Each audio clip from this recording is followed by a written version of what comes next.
काशीराम साहब अमर रहे, बहन कुमारी मायावती जी जिंदाबाद। ये जो टीन सेट में बैठे हैं न्योता खाने थोड़े हुए हैं, दोनों हाथ उठा के बोलिए बहुजन समाज पार्टी जिंदाबाद, बहुजन समाज पार्टी जिंदाबाद। बीएसपी की क्या पहचान, बीएसपी की क्या पहचान, बीएसपी की क्या पहचान। अमित वर्मा जिंदाबाद, अमित वर्मा जिंदाबाद। वोट नहीं रसगुल्ला है। मैं अपने तमाम महापुरुषों के, अपने तमाम आइडियल पर्सन को सच्चे दिल से खराजे अकीदत पेश करती हूँ। इस चुनावी जनसभा में आए हुए कटहरी विधानसभा के कोने कोने से मेरे बुजुर्गों, मेरे भाइयों, मेरी माताएं और बहनें, और इस विशाल जनसभा में स्टेज पर बैठे हुए बहुजन समाज पार्टी के तमाम हमारे वरिष्ठ नेतागण,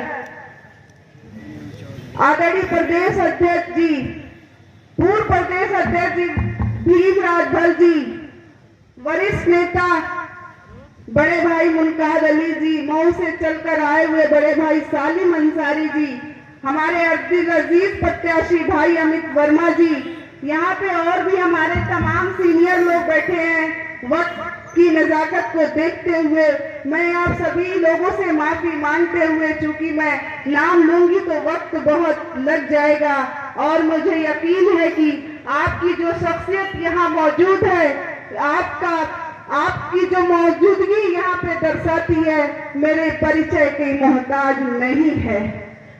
मेरी अजीज भाइयों, बहनों और माताएं और बुजुर्गों, चूंकि वक्त कम है, वक्त को देखते हुए मैं सीधे अपनी बात पर आती हूँ। सबसे पहले तो मैं अभी जो अलग अलग दल को छोड़कर हमारी तमाम बहनें यहाँ पर बहुजन समाज पार्टी के दामन को मजबूती से थामा है, मैं उन सभी बहनों को मुबारकबाद पेश करते हुए ये यकीन दिलाना चाहती हूँ कि आप अगर बहुजन समाज पार्टी के नीतियों में विश्वास रखकर, बहन कुमारी मायावती जी की उनकी महानता में विश्वास रखकर, उनके विचारों में विश्वास रखकर अगर आपने बहुजन समाज पार्टी के दामन को थामा है, तो यकीन जानिए कि जो मान और सम्मान, जो प्यार और दुलार बहुजन समाज पार्टी में आपको मिलेगा, वो कहीं और नहीं मिल सकता। क्योंकि ये चुनावी जनसभा है, वक्त को देखते हुए मुझे सीधे अपनी बात करनी है आपसे। हमारे तमाम सीनियर नेता यहाँ पर बैठे हैं, अभी आपको उनको भी सुनना है, क्योंकि तकरीबन 20 दिन से मान्या बहन जी के आदेश पर मैं कटहरी विधानसभा के हर गांव में जहां मुझसे हो सका, बल सका, आप सबके समर्थन में यहाँ के बहुजन समाज पार्टी के संगठन के माध्यम से मैं आप सबके बीच में लगातार पहुंची हूँ और पहुंचने की कोशिश भी कर रही हूँ, और आपसे गुजारिश भी करती हूँ कि अगर आपको जहां भी जरूरत महसूस आए, अपनी इस बहन को, अपनी इस बेटी को आवाज देना, ये जरूर पहुंचने की कोशिश करेगी। तो आप लगातार मुझे 20 दिन से सुनने का काम कर रहे हैं। मेरा जो भी वक्त है मैं अपने तमाम सीनियर को देना चाहूंगी, लेकिन 2-3 बात मैं रखना चाहती हूँ। ये समय जज्बाती वक्त नहीं है, हमें जज्बात में बिल्कुल नहीं बहना है। ये समय बहुत नाजुक लम्हा है, हमें अपनी सूझबूझ का इस्तेमाल करना है। हमें सोचना है, हमें वो गलती नहीं करनी है कि कहा जाता है कि लम्हों ने खता की थी, सदियों ने सजा पाई। इसलिए मेरे अजीज भाइयों और बहनों, बुजुर्गों, हमें जज्बाती बातों में बिल्कुल नहीं आना है। ये चूंकि राजनीति का प्लेटफॉर्म है, राजनीति में विचारधारा की लड़ाई होती है, हमारी किसी से व्यक्तिगत लड़ाई नहीं होती है, सिर्फ विचारों की लड़ाई होती है। और आइए हम आपको बताते हैं कि विचार क्या है। हमारी नेता आदरणीय बहन कुमारी मायावती जी के विचार को आप सुन के और बाकी दलित प्रमुखों को सुन के आप ये फैसला करेंगे कि हमें किसके साथ साथ जाना चाहिए और किसके साथ नहीं जाना चाहिए। बहन कुमारी मायावती जी क्या कहती हैं? बहुजन समाज पार्टी से जुड़ोगे तो आगे बढ़ोगे और सुरक्षित रहोगे। आजकल आप देख रहे हैं ना किस तरह से ये ट्रेंड चल रहा है, तो इसलिए मैं आपसे कहती हूँ ये विचारों की लड़ाई, राजनीति का प्लेटफॉर्म एक विचारों की लड़ाई होती है और हमें और आपको बहुत संजीदगी से, बहुत शालीनता से, बहुत पेशेंस रख के इस फैसले को देखना चाहिए, इस बारीकी को सोचना चाहिए कि बहन जी ने ऐसा क्यों कहा कि बीएसपी से जुड़ोगे तो आगे बढ़ोगे और सुरक्षित रहोगे। आपने देखा होगा अभी मेरे भाई टाटा के जो पूर्व विधायक प्रत्याशी थे, उन्होंने आपके सामने बात रखी किस तरह से अंबेडकर नगर के विकास की कहानी मान्या बहन जी लिखी है कि नहीं लिखी है? अंबेडकर नगर के विकास की कहानी किसने लिखा? मैं आपसे पूछना चाहती हूँ मान्या बहन जी। अगर बहन जी ने इस नारे को दिया है कि बीएसपी में जुड़ोगे तो आगे बढ़ोगे, तो ये गलत है कि सही है?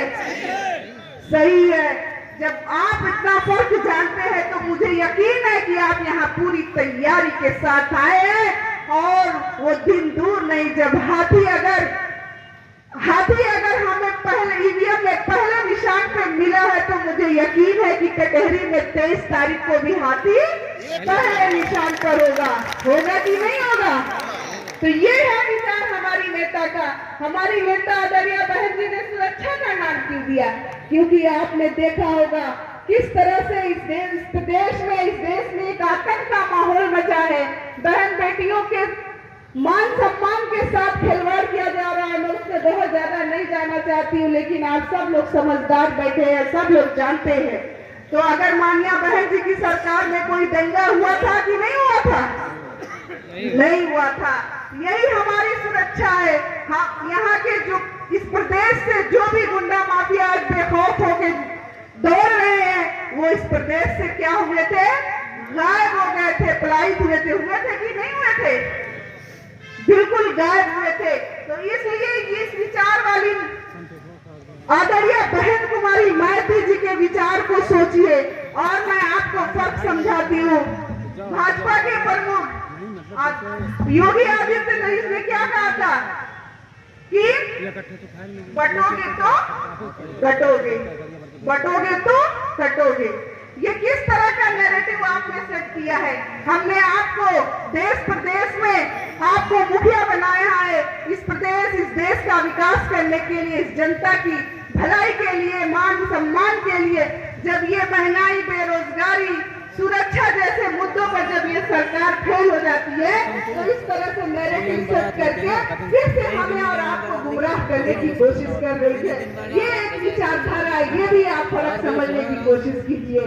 मैं लंबी बातें न करके एक विचारधारा अब ऐसा भी आया है। अखिलेश यादव जी क्या कहते हैं? जुड़ोगे तो जीतोगे। उन्होंने क्या कहा? जुड़ोगे तो जीतोगे। अरे आप किसके जीतने की बात करते हैं? आपका दल जीत जाए, आपका परिवार जीत जाए, इसी पे तो आप बात कर रहे हैं। आप कटेरी विधानसभा में देखिए क्या हो रहा है। आपने 6 महीना पहले जिसे अपना प्यार, दुलार, आशीर्वाद देकर सांसद बनाया, और अखिलेश यादव जी की कौन सी ऐसी मजबूरी थी, उन्हीं के घर में फिर से विधायकी का टिकट देने का काम किए। वो अखिलेश यादव जी की मजबूरी हो सकती है, लेकिन हमारी और आपकी मजबूरी नहीं हो सकती है। क्योंकि मान्य बहन जी ने आपके बीच में एक आपका सेवक, नौजवान सेवक आपके बीच में भेजा है आपकी खिदमत करने के लिए। तो इसलिए ऐसी विचारधारा को फर्क समझते हुए मेरे भाइयों, एक बार फिर से आप कटेरी विधानसभा की तकदीर ही नहीं, बल्कि आने वाले दिनों में सन 2027 में हाथी का बटन दबाकर इस प्रदेश की तकदीर के लिखने का काम कीजिएगा। सन 2024 का लोकसभा चुनाव हुआ, मुझे मान्या बहन जी ने आजमगढ़ से प्रत्याशी बनाया था, और जब मैं बहन जी के पास गई, बहन जी ने मुझे आशीर्वाद दिया, तो यकीन जानिए कि बहन जी वो शेर दिल नेता है जिन्हें चप्पल पहनने का ढंग नहीं था। उन्हें भी मंत्रिमंडल में जगह बनाने की कोशिश की, उन्हें भी मंत्रिमंडल में जगह दी। ऐसी बहुजन समाज पार्टी की मुखिया के ये विचार है। उनका विचार है कि आप इस समाज के ऐसे ऐसे व्यक्तियों को चुन चुन कर उन्होंने नेता बनाने की कोशिश किया, जिन्हें थोड़ी सी अपने अंदर जागरूकता दिखी तो उन्होंने उसे मौका देने का काम किया। वो शेर दिल नेता है बहन कुमारी मालती जी। जब बहन जी ने मुझे आशीर्वाद दिया तो मेरे आंख से आंसू निकल आए।